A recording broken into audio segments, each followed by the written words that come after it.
Wherever you are, like wherever your feet are, be there. When you are with your family, be with your family. If I'm in Paris for a month, be in Paris. Don't be worrying about the family. Give everybody permission, me in this case, using myself as this example, like guilt-free, to go and have that experience. Hi, I'm Karmali. Welcome to Karmali Exchange. Business owners need to help each other out.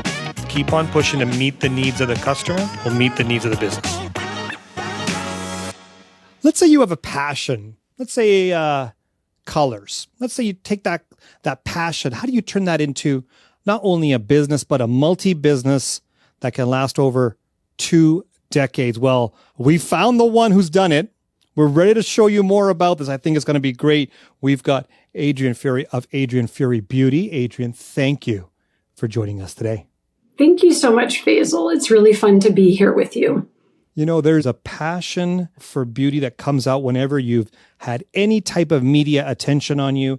Your customers say the same thing.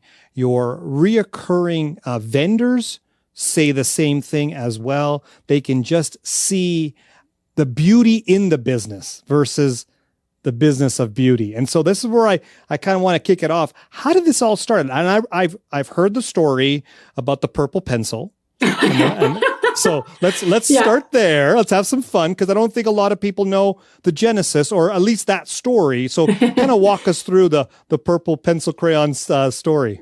The purple pencil crayon. It's a simple story, but I think it says a lot. When I was quite young, I have a very vivid memory of sitting in front of a mirror, and I had, my pencil crayons in front of me. And I remember very distinctly this one beautiful lilac shade pencil crayon. And I remember looking at that pencil crayon and thinking, I think I need to see this color on my skin. I actually don't want to see it on the paper. It's so beautiful. How can I wear this color? And I remember sitting there, I don't know, maybe like 4 or 5, and trying so diligently to use this pencil crayon on my eye, which obviously I would never recommend to anyone. Those pencil crayons are not made for that. But, I think that was definitely a telling moment in the future life that lay ahead of me. And there you go. You start off with something that isn't recommended, putting a pencil crayon near your eye. And then you turn this into a multi-business, not only a service, but you sell product as well. And you're competing. And here, let's give the landscape of the odds of a business to be as successful as yours. And let me paint the picture, because, when I started off in my businesses, my key business that I'm part of, you're one of many. There's a lot of players in the game. So you have a lot of players in the game. There's some big brand names. When you're in the beauty business, you can just name off some of the department store style type of brands out there. And then you can also look at some of the major influencers or celebrities and what they push out there. It's unbelievable, the odds against you. And let's add it to a little bit more here. Let's put you into a city that's really isn't even known for the beauty business at all. How the hell do you turn all those odds and turn it around and put the beauty in your business from that? Oh, when you put it that way, I'm like, I don't know. No, you know what? I think I do know. I think like way back when I first had my first formal role in the beauty business, I worked as a makeup artist with MAC Cosmetics.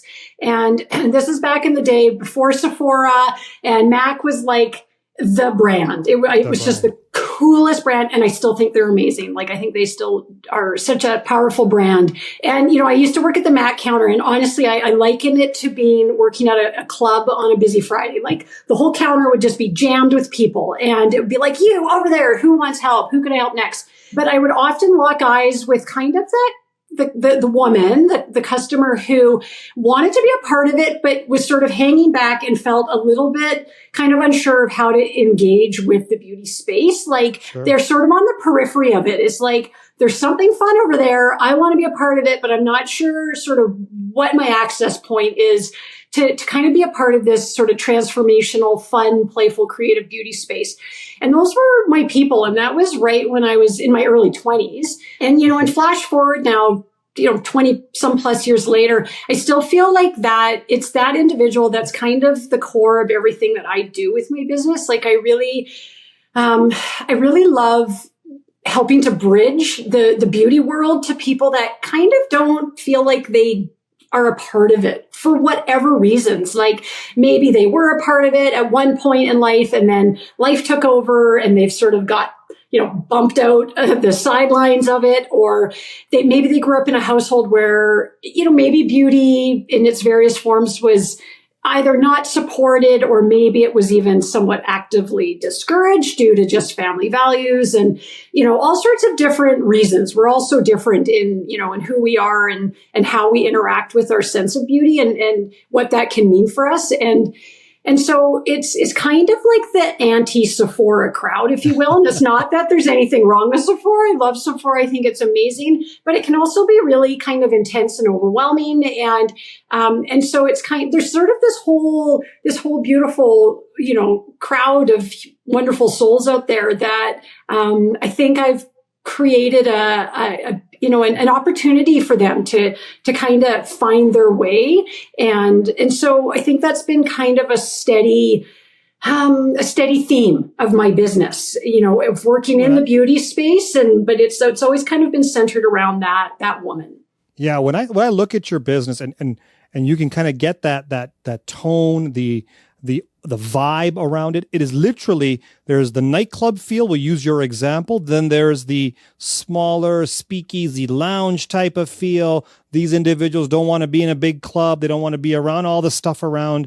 They just want to have a good time, but they want to make sure that it fits them. And I think that's where you've hit. And then anybody gets a chance to look at your website, though, if you take that quiz, that test, some of those questions on that test will tell you exactly what Adrienne is saying here. This is very interesting how you actually garner the individual based on a test. And we do that in our business. We try to figure out what you can be so overwhelmed with all the competition or all the stuff that's out there. Do I really belong? Do I really fit in? Do I really need to? I want something out of this, but is it right for me if everybody else is doing this, or just overwhelming? And I think you've done a great job there. Let's fast forward to now. You now have a family. Mm-hmm. And if you talk to any entrepreneur, and I've had many cocktail conversations, we'll call them, where it is so challenging to be an entrepreneur, to be a parent, to balance your life with your business. And I don't believe there's such thing as work-life balance.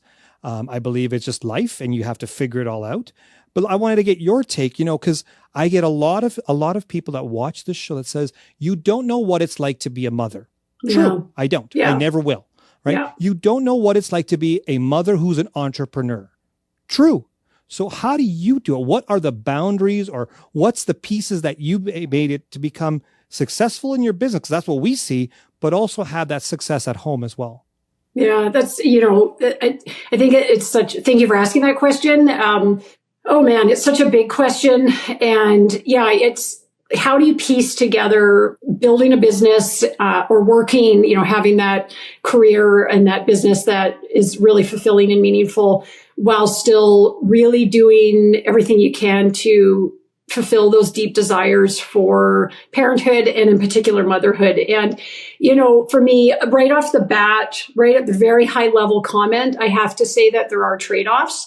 And I know for me, short term, I feel pretty confident in saying that I have chosen to slow the growth of my entrepreneurial endeavors in order to make time for family. Like it's something like I always kind of use the analogy, like I feel like I have one foot on the gas pedal and one foot on the brake. And it's kind of like, I really want to go, let's do this. And then I'm like, oh no, wait. Like I really want time for family. I want to be time with my children, make time for my husband and all those kinds of things. And so in terms of like practical sort of nuts and bolts, what have I done that I do think, at least for me, has kind of worked is acknowledging that I probably am slowing down a little bit business growth in order to do that. And that's a conscious choice that I've made around workspace, I made the decision to keep my studio home based. And that's been a very intentional choice. Like I certainly have, the ability and the opportunities to be moving into more of a conventional commercial space. And, and I did look into that fairly seriously. But, a combination of decision factors, running the numbers, first of all, I was like, ooh, I don't know about this even on numbers. I wasn't so sold on the idea right away. And then also just the time. It's like, you know what, at least here I can pop upstairs, be a part of the family, do family things, pop back downstairs, right back into work. And so it has its pros and cons, of course, like the complete lack of boundaries between personal and professional is close to zero. Like it's a very thin barrier between the two. But I think for most of us that are involved, at least in this sort of entrepreneurial pursuits that are so near and dear to our hearts, it's something we love.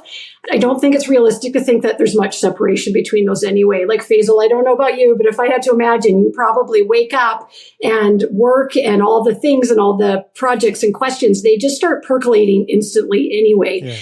And so, my mind's always in business. I obviously do my best to shut it on and off as I switch gears back and forth between the two. But I think it's just an extension. It's a further extension of that, making this choice to have, the business space operate out of the personal space. We've obviously, again, further in logistics, done everything we can to create as much separation. Clients come in a separate space. We've got, personal space. Like we've really tried to separate everything as much as we absolutely can. But again, those were personal decisions based on being a mom with young sort of preteen, teenage kids and wanting to be here because they're not going to be around forever. So give me 5 more years and decisions will probably shift again. But for now, this was a choice that I feel good about. It's not always an easy choice, but I feel good about it. And it allows me to feel like that sense of alignment of value around valuing family and being able to continue to pursue my business aspirations as well. So Adrienne, I was on a flight to Europe, and when you get on that kind of a flight coming out of Calgary, it's a long flight. So you had a lot of time to think, and if you're sitting beside somebody, you have a lot of time to have a conversation. And this one individual asked me, that was sitting beside me, said, any regrets in regards to this whole work-life balance, being an entrepreneur and so forth? And I had to think about that. So took a couple minutes and got back to this individual. I said, my one regret is I wish I never felt guilty. I wish I never felt guilty about taking one over the other. I wish I never felt guilty that if I had to work late or travel or what have you, I've got my family at home. I would rather spend it with my family at times than be in a meeting where I think it's useless. Like it's not going to go anywhere. And so my regret is I wish I never felt guilty. Have you ever felt guilty between the two? And what would have been your answer to that same question? What do you regret if you were to look back? Yeah, I think it's a question that just, really hits straight to the heart. And absolutely, I think it's the potential to make ourselves miserable is endless. Boundless opportunities for that. And a good example of that, something that really stands out as a pivotal example, is about, I guess it was 2 years ago now, I made the decision to go away for a month. And it was sort of coming out of COVID, and the world was opening back up again. And I had felt like my world had just gotten so small. I was kind of locked down at home, Calgary, and being a mom, coming out of this stage of having younger kids, and the calling to be able to invest and really focus on my work and really like do a deep dive into my craft was so strong. And my heart really wanted to go to Paris. And my heart didn't want to go to Paris just for a week. My heart wanted to go there for a month and really like immerse myself. And so I found the opportunities, and I went and I immersed myself in beauty and education and training. And in order to do that, I had to step away from my family for a month. And I had a good friend of mine say something to me that has really stuck with me ever since. And I think to tie back to this, do we feel guilty question? She said, wherever you are, like wherever your feet are, be there. And it's kind of this idea of when you are with your family, be with your family. And when in my example, like if I'm in Paris for a month, be in Paris. Don't Don't, be worrying about the family. And, and so as an example, like I don't want to say I barely checked in, but there was no daily phone calls back to the family with long drawn out mummies sobbing, missing the kids. It was like, that's not going to help anybody. Like, let's just let the family do their thing for a month. I'm going to do my thing for a month. We'll have a few great touch points throughout that time. But to give everybody permission, me in this case, using myself as this example, like to give myself permission, guilt-free, to go and have that experience. And so, I think as much as possible, when I feel myself starting to feel guilty, it's a bit of a red flag. Like either, okay, I need to revisit this choice of my time, like this activity right now. Maybe when I'm, out of this setting, I need to revisit, okay, maybe these type of activities no longer are serving me. And maybe there's a bit of a misalignment between me and my goals right now if I'm feeling like that. But otherwise, really be where you are. But it's a constant, potential. Absolutely. If any of you are listening to this, the word that she used was give yourself permission. It is so challenging just to balance life on its own. Then you add on the complexity of raising a family, running a business, dealing with everything you have to deal with. And running the business is easy. It's running things around that goes wrong with the business. Take a look at government policies, taxes, COVID, whatever. Holy cow. Like it's a lot to deal with. And the same issues happen to your family. Giving yourself the permission. I really like that piece. Now, there's been a lot of permission you've given yourself and your business. One, for example, is you didn't have to stay in this city. This city is not known in the world, or even this country, of being a hub for beauty. And you've stuck it through in this city. How? First of all, why? You can go anywhere in the world. You were in Paris. You could have said, pack it up, everybody. We're heading over to Paris. This is the place. I can set up shop here. I can do the things I want to do here. Why stay in Calgary? Like, who cares about Calgary? You know what? The simple answer is family. I'm born in Calgary and my parents are here. My siblings are here. And my husband's from here. He's got family here. And, certainly there was that stage of life kind of in my early 20s when I was working with Mac and they had opportunities to maybe consider relocating to New York to work in their head office. Because that was really at the time I was really interested in. I always knew I had more sort of high level interest in the beauty space. I always knew I wanted to either if I was at Mac, I wanted to be running Mac, or I pretty quickly was like, no, I want my own business. And I figured that out pretty early. Yeah. But, at that time, my husband and I, we've been together a long time. We always came back to family. We're like, everybody we love and care about is here.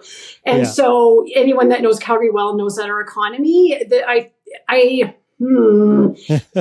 beauty space is, I don't want to go so far as to say that it's relegated to something that's almost looked down upon, but I can almost feel that sometimes.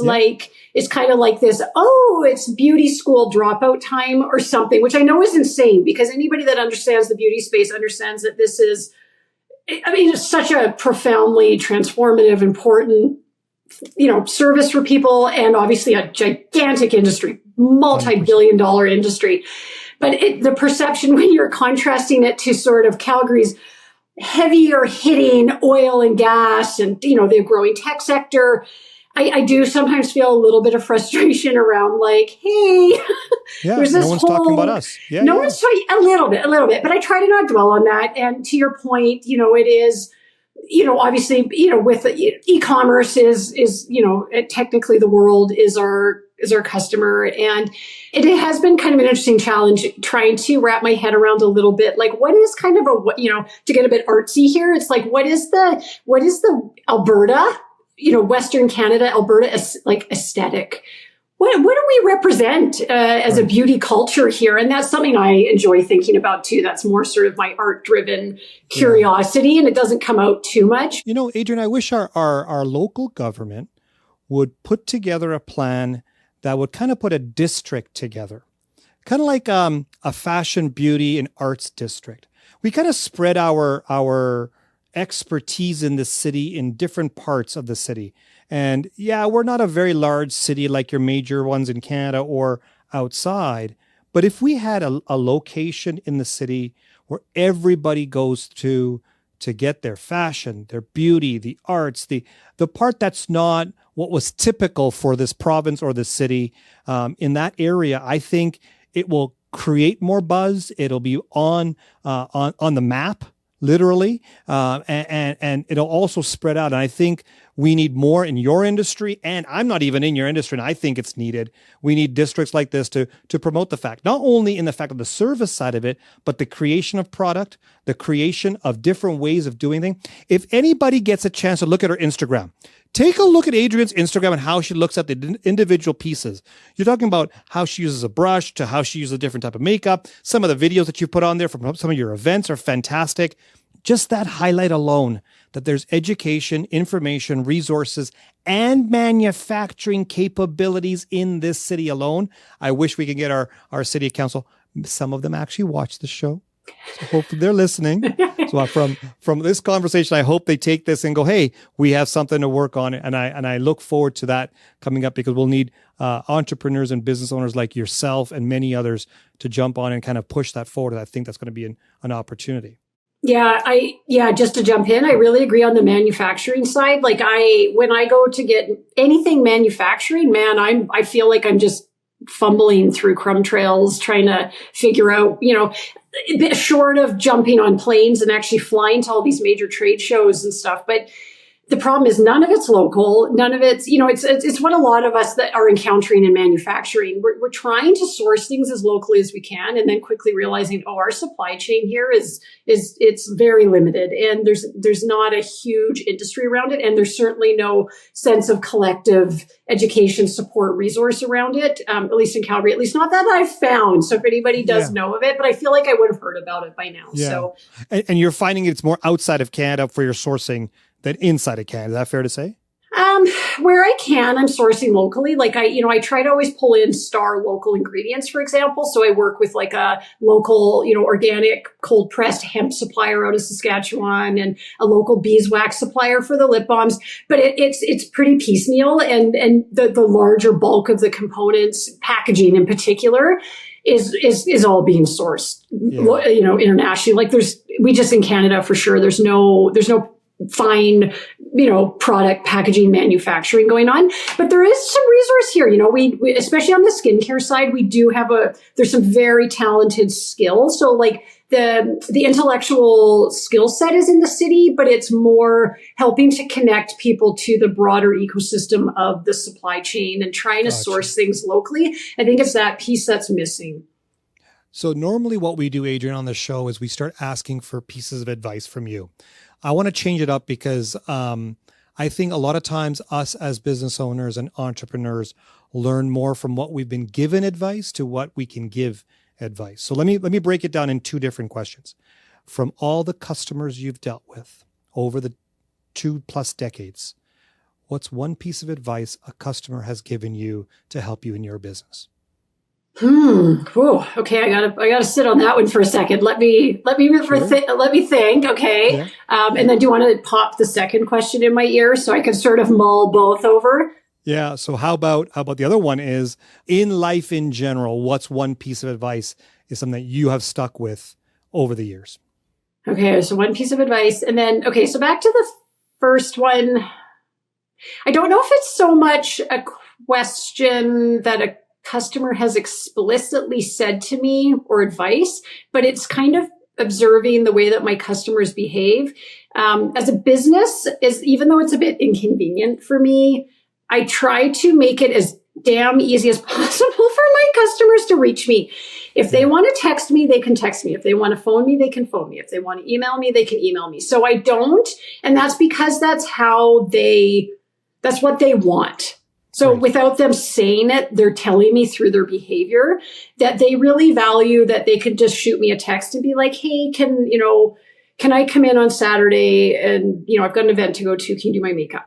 Right. They do, yes, they want there's always going to be the clients that want to be able to go to the website and book it online. And they want the very slick, organized booking systems, which I have in place.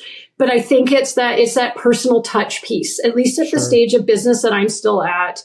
I think it's been an ongoing thing. It's been a constant. And I think it's probably been certainly a contributing factor anyway, in terms of the ongoing success that I've had, is that I don't gate myself off too much. Sometimes it has its downsides where I'm like, oh my goodness, I can't sort of ever seem to, get away kind of, but, but I think it's important to make myself as available as I can, partly because I am in like a high touch, high service, there's a strong kind of emotional trust 100%. Factor that's there with what I do. So my industry, my line of work. And so I think making myself available is something that my clients have told me, again, through their behavior, is important to them. So we call it omni-channel. Like what my team and I talk about is how do we connect with our clients, our customers, the public in omni-channel ways, because not everybody wants to go on a website and book online. Yeah. Some people want a text message. Some people want to look at on social media and have a connection through there. There's different ways that people want to receive and connect with you, and whatever their medium is, that's their medium. And then that's the advice from your customer right there. Just be there the way I want you to be there, and we'll do business together. So I think that's some great advice, even though it wasn't direct. Yeah. What about life in general? Is there a piece of advice that you've been given that you've carried over the years? I think it's going to sound cliche, because I think we've probably all heard it before, especially the moms in the crowd that are listening, is that the proverbial your own oxygen mask first thing. I think it's really true. You have to take care of yourself. And so my going to the gym is booked into my calendar, and it's like literally prime time. It's Monday, Wednesday, Friday mornings, 9:00. It's like, that's so important to me to be there and to take care of myself that way. And, and of course that ripples out into other things. Like, it's like, if you're so burnt out, if you're so tired, if you're so depleted, and you feel like you're being pulled in so many directions, then the guilt starts taking over, and you're not thinking clearly.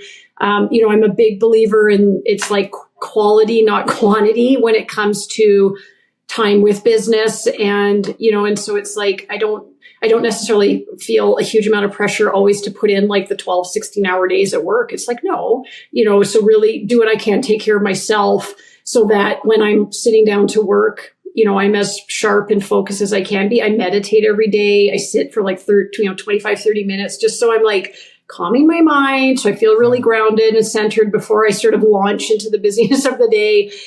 Call it self-care practices, whatever kind of language you want to put around it. But, I think I've heard it from people, I've read it, and I embody it. I really do my best to do those things. And I think it definitely helps, because all of this is like, business in particular, it's a marathon. I'm in this for the long haul. This isn't I'm not looking to just go hard for a year and then drop out. Like I'm really focused on this being a very sustainable like, I hope you and I, Faisal, are having another conversation in like, I don't know how long you want to work for, but decades down the road. Decades down the road. Absolutely. And so you gotta take care of yourself to be able to see that through. Adrienne, I like the fact that you are able to have the EQ with your customers and the IQ as well. So you're able to observe what they want. Omni-channel is the word that we use on our team. And so I'll use that with you. That's a big, big step, because some people will say, don't ever text me. I'm not going to answer. Screw off. That doesn't happen on many businesses. So good for you on that. And the whole concept of, taking care of yourself, putting on the oxygen mask on yourself first before you can help others, is a big challenge that many have had. So I want to, those two pieces of advice that you've had worked with, and how you've seen and how we've seen the growth. That's why you're here. Like you're crushing it. You're doing a great job. And again, I set it up at the beginning with all the odds against you. Like, if you think about what you've done, congratulations on all the work you've done. And we look forward to chatting with you, of course, over decades, to see the growth of yourself and your businesses. Thank you so much for joining us today.